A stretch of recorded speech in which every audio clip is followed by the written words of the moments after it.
Why do I hiccup? You have gills, Peter. What? A French neurologist proposed it in 2003. Hiccups may be a leftover reflex from when our ancestors had gills.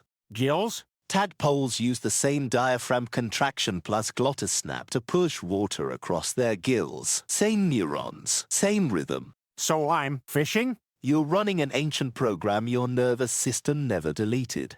Just one theory, Peter, but the medication that stops hiccups also stops tadpole gills. Coincidence, isn't it?